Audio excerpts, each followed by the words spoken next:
All prophets sent by Allah came with a special message to humanity. Warn us of an approaching day of judgment. No one can know when the day of judgment will occur. However, God has taught His messengers some of the signs that alert one to the fact that the hour is approaching. These signs play a very important role. They reinforce one's belief in the Prophet and are a reminder of the day of judgment. There's no doubt we are living in some strange times. These times were long foretold by our Prophet. Believe it or not, we are now right in the middle of the end times, because our Prophet said in the end times, the barefooted Arab Bedouins will be competing in building tall buildings. 20 years ago, Dubai was only a dry desert in the Arab Peninsula. But it is now considered as one of the most advanced cities in the world. This was predicted by our Prophet 1400 years ago. The Burj Khalifa in Dubai is at the moment the tallest structure in the world, but it will soon have competition from neighboring Saudi Arabia. Saudi Arabia has signed a deal for 8.4 billion Saudi riyals for the building of the Jeddah Tower. The prophecy is being fulfilled right in front of our eyes. And they're both from Bedouins, and they were unclothed. And there were Bedouin Arabs, and now they're competing in tall buildings. Now this is very interesting, because if you were a rationalist at that time, you would think the one who's competing in tall buildings would be the superpowers of the time, which were the Romans and the Persians. The Arabs, in many cases, used to build buildings in the ground because it was so hot. Yeah. Some of the houses were in the ground, and they just had tents. The Prophet said that the hour will already have casted its shadow when we can see Mecca, with its mountains with holes.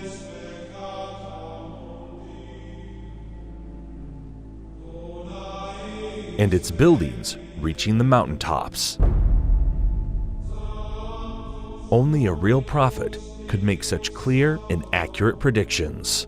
The Prophet also said that in the end times, female singers and musical instruments will become popular. With popular is meant that these things will be achieved on a global scale. Today, we can see numerous female artists who have attained worldwide fame. This has never happened before in the history of mankind. And again, we can see the words of our Prophet being fulfilled right in front of our eyes.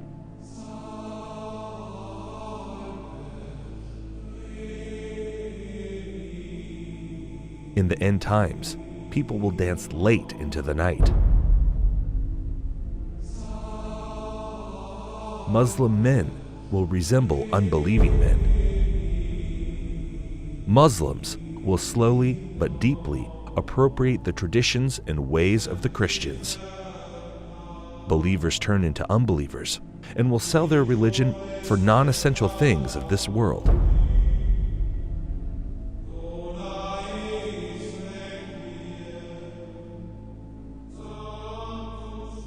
Women who will be dressed, yet will appear to be naked.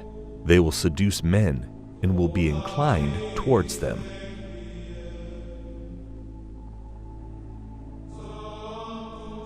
With something on their heads that looks like the humps of camels, leaning to one side. Clothed but unclothed. You know, some of the swimwear, if you look at, or some of the gym wear, if you look at, they like who are you? It's not clothing. Kasiyatun ariyat, clothed but naked. Or if you look a more moderate tafsir, if you like, clothing will be very tight, or it will be see-through, or there will be cuts and slits around the sides and so on and so forth, so that although it pretends it doesn't show, it shows. And the Prophet said, alayhi afdalu salatu wa atammu taslim, that they will not smell the fragrance of Jannah, although the smell of Jannah can come from so far, yet these people will be made forbidden for them is that smell, that fragrance of Jannah.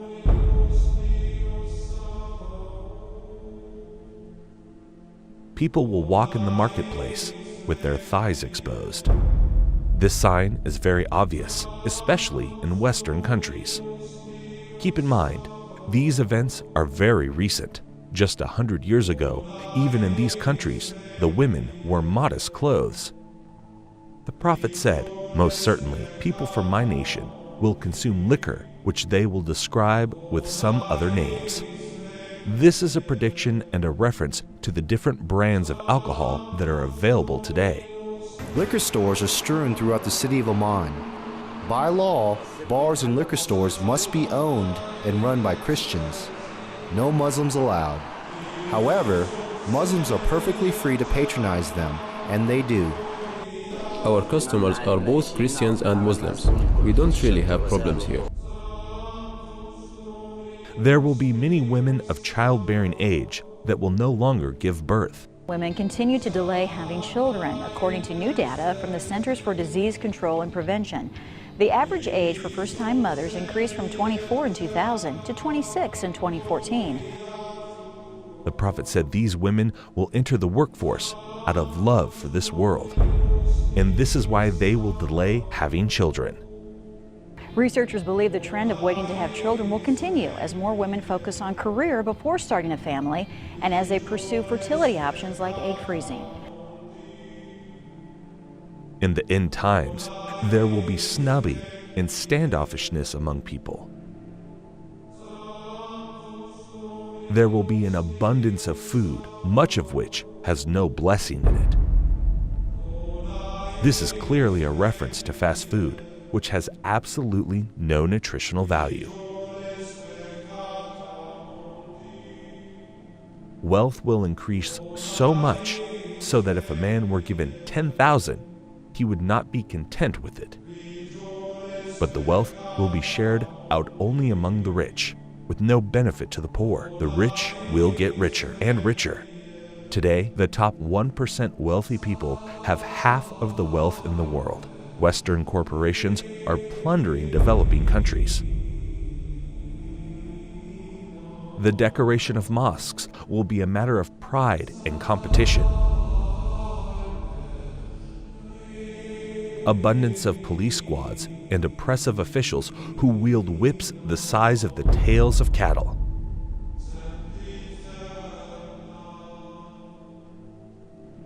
Men will begin to look like women, and women will begin to look like men. And there are many signs that should be troubling to people. The Prophet predicted same-sex marriage. I mean, that's a sound hadith. He said the end of time will not come until a man marries a man and a woman marries a woman. Sports today, Ireland became the first country in the world to pass a constitutional referendum allowing same-sex marriage. This is the moment same-sex supporters...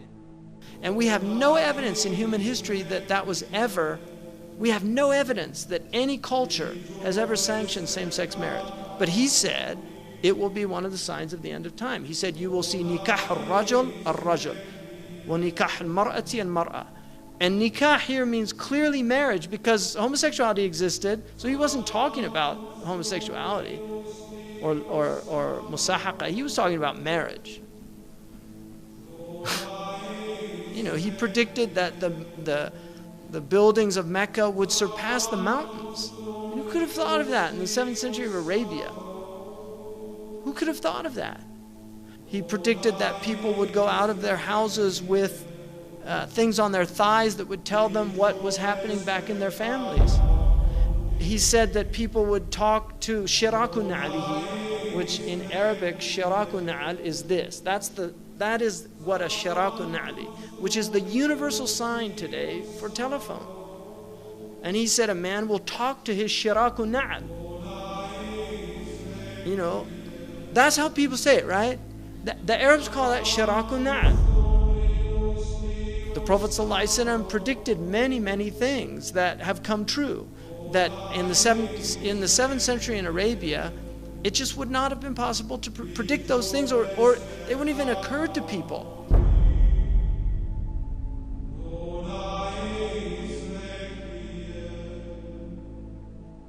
The Prophet said children born outside of marriage would become commonplace. In Colombia, more than 8 out of every 10 children are born to unwed mothers. But the actual percent of U.S. births to unmarried women has gone up a lot. 2002, 34% of all births. 2013, 40.6% of all births in the U.S. In 1960, 5% of children entered the world without a mother and father married to each other. By 1980, it was 18%. By 2000, it had risen to 33%, and 15 years later, the number reached 41%. The prophet said in the end times, obesity would become prevalent.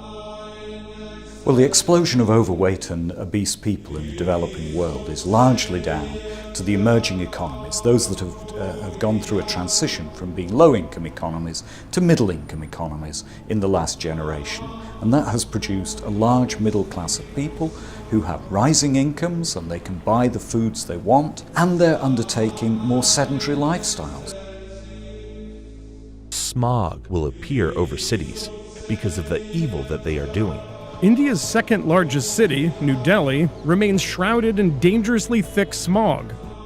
Problem affecting a huge swathe of northern China at the moment, with a pollution cloud hanging over this country from the Russian border in the far northeast all the way down to the central cities. The prophet said great distances will be traversed in short spans of time. Voices will be raised in mosques.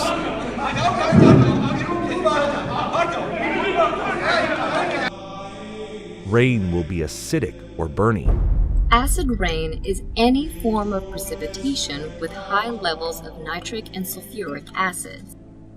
It can occur in the form of snow, fog, and even dry materials that settle to earth. Most acid rain is caused by human activities.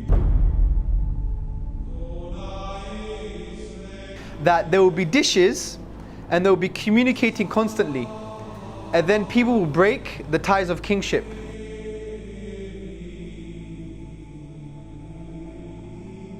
The word for dishes is literally a dish, and the word that's used now is the word for satellites, and they're dishes and they communicate. Academic journal that says there is a correlation between people sitting at home watching satellite TV and not having communal family ties anymore.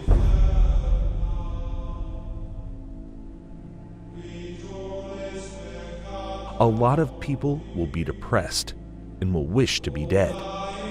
Depression is now a global epidemic. In fact, if we look in the US, we now find that nearly 1 in 4 Americans will experience the agonizing, debilitating pain of depressive illness by the time they reach age 75. Depression is the main driver behind suicide, which now claims over 1 million lives every year worldwide.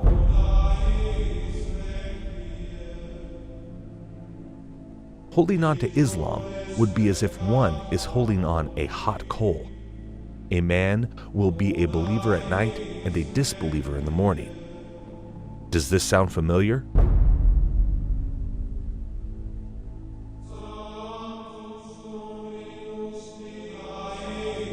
These signs leave absolutely no doubt about the prophethood of Muhammad. May the blessings of Allah be upon him. It's impossible somebody could predict all of these signs 1400 years ago, except a prophet of God. These hadith were recorded thousands of years ago in manuscripts that have been carbon dated back thousands of years by scientists. So nobody can even claim that these signs were made up to fit current events. What these signs also prove is that there is absolutely no doubt left that we are living in the end times. All the minor signs that have been prophesied have come to pass right in front of our eyes, as you saw in this video. This means we are on the brink of seeing the major signs of the end times. The question is not when is the last hour. The question is, what have you prepared for it?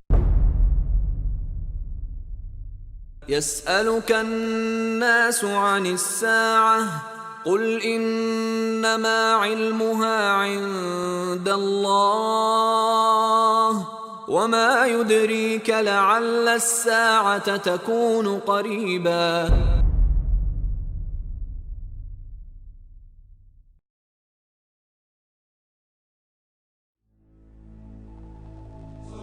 One of the first major signs that will plunge our world into dark times is a war so great which humanity has not witnessed before. The next event that is about to occur is the Great War.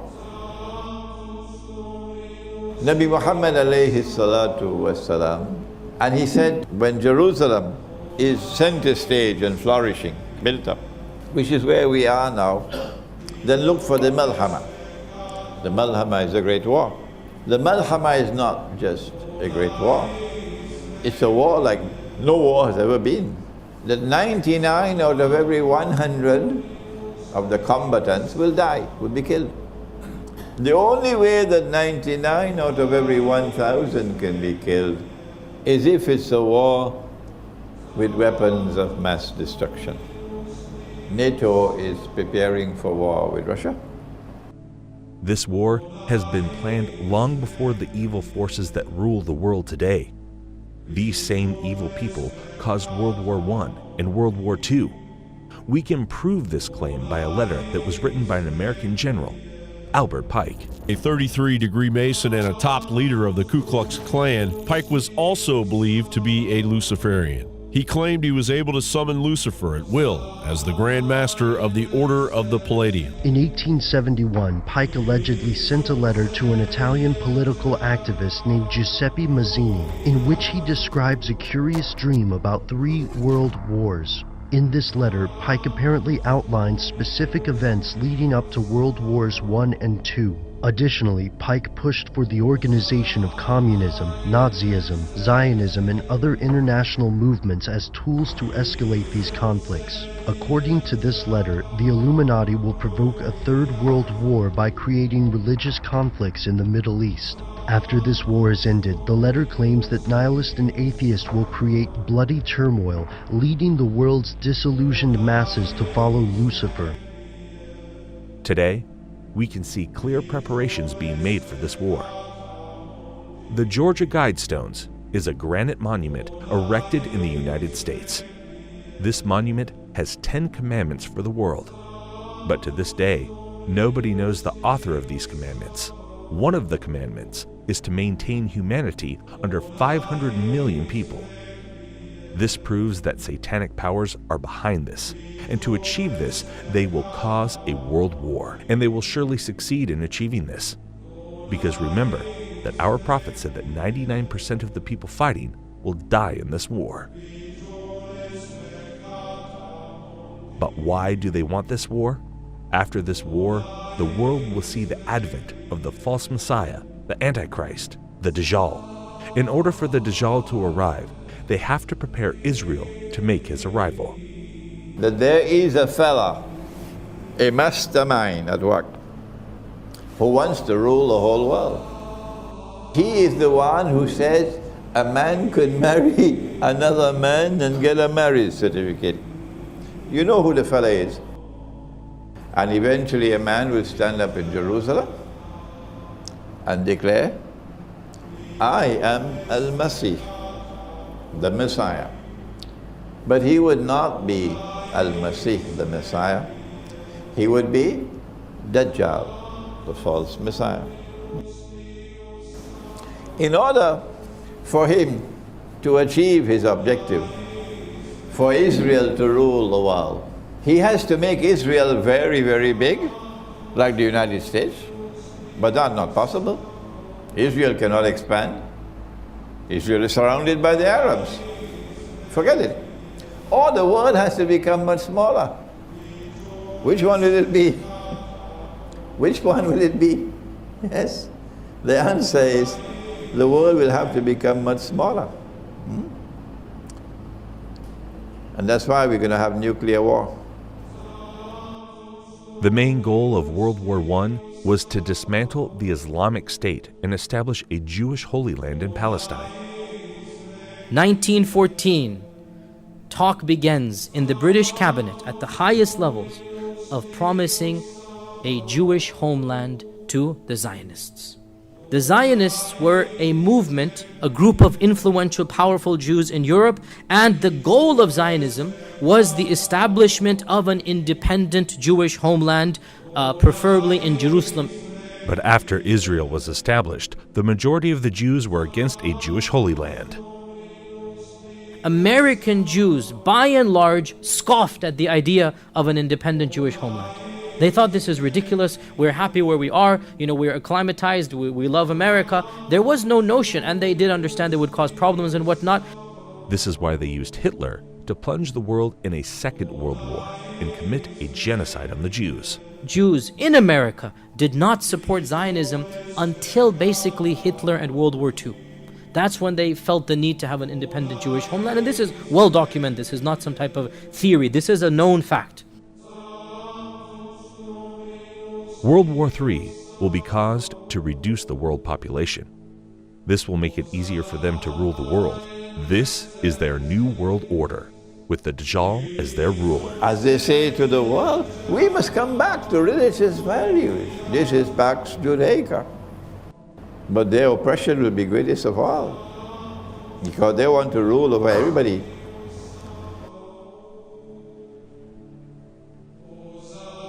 So you must be thinking why they need Israel to make the arrival of the Antichrist possible. The Satanists want to build their third temple in Jerusalem. They need this temple for a global satanic ritual which will allow the Antichrist to emerge. The Antichrist is just a human like us. He is one of the descendants of Prophet David. This global satanic ritual will give him superhuman powers because he will have control over all the jinn, just like Prophet Solomon had authority over the jinn. Allah says we gave him control over all the jinn kind, those that could build so quickly magnificent buildings, and those that could dive into the oceans and extract from it anything he wanted and he asked for.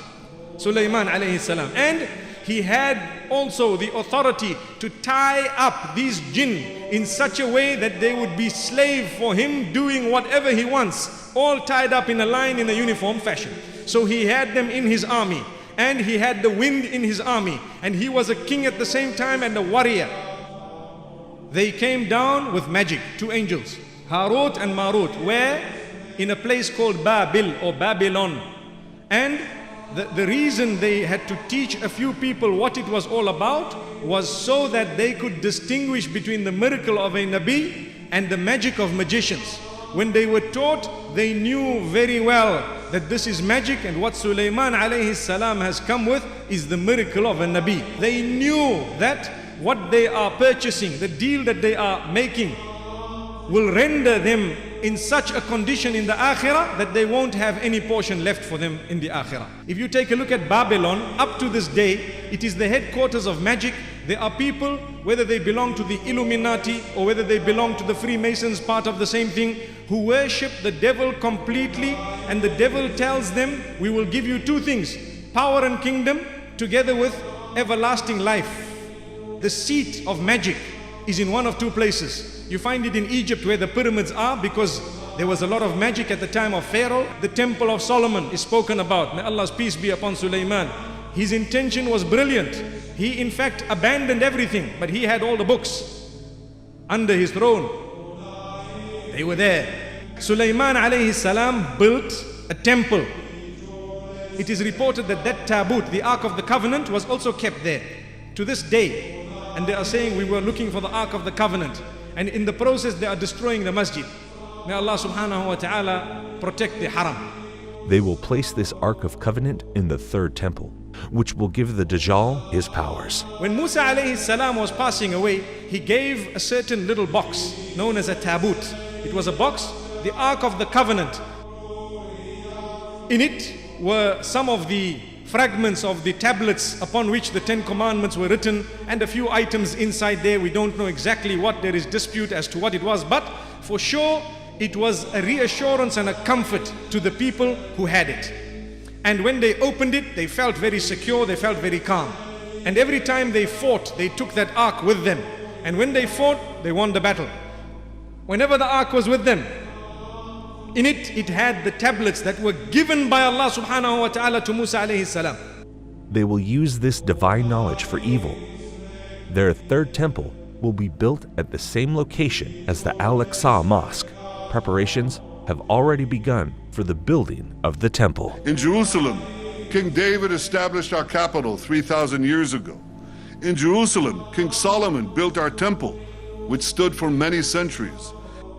In Jerusalem, Jewish exiles from Babylon rebuilt the temple, which stood for many more centuries. We are in Jerusalem and we are here to stay. And today, the United States of America is opening its embassy right here in Jerusalem. Thank you, President Trump, for having the courage to keep your promises. President Trump, and thank you all for making the alliance between America and Israel stronger than ever. يا أيها الذين آمنوا لا تتخذوا اليهود والنصارى أولياء بعضهم أولياء بعض ومن يتولهم منكم فإنه منهم. To advance the truth. The truth and peace are interconnected. A peace that is built on lies will crash on the rocks of Middle Eastern realities. You can only build peace on truth. وإذا قيل لهم لا تفسدوا في الأرض قالوا إنما نحن مصلحون ألا إنهم هم المفسدون ولكن لا يشعرون. Those of you who are watching Bible Prophecy and the plans to rebuild the temple, I have now in my hand a piece of modern prophetic history, if you will. It is one of 1,000 silver-plated temple half-shekel coins minted in Israel in recognition of Donald Trump's declaration of Jerusalem as Israel's capital. They are to be used in the third temple. On the front is Donald Trump with King Cyrus the Great, who 2,500 years ago saw to it that the Jews would rebuild their ancient temple. Friends, this is prophecy coming true in my hands. What incredible days we live in. America's ambassador to Israel has come in for criticism after he was seen posing with a rather controversial gift. David Friedman was presented with a photograph of one of the most sacred places in Jerusalem, but the image had been altered to show the Jewish third temple on the site where the Islamic Al-Aqsa Mosque and the Dome of the Rock are currently situated. The third temple is a biblical reference to a new place of worship, to replace an ancient one which was destroyed. It is the holiest place that we have right now. The third temple is going to come right here. Okay? So without a doubt, you believe there's no doubt. There's no doubt. Oh, it's going to be very, very, very interesting, tomorrow. يا أيها الناس اتقوا ربكم إن زلزلة الساعة شيء عظيم يوم ترونها تذهل كل مرضعة عما أرضعت وتضع كل ذات حمل حملها وترى الناس سكارى وما هم بسكارى ولكن عذاب الله شديد ومن الناس من يجادل في الله بغير علم ويتبع كل شيطان مريد كتب عليه أنه من تولاه فأنه يضله ويهديه إلى عذاب السعير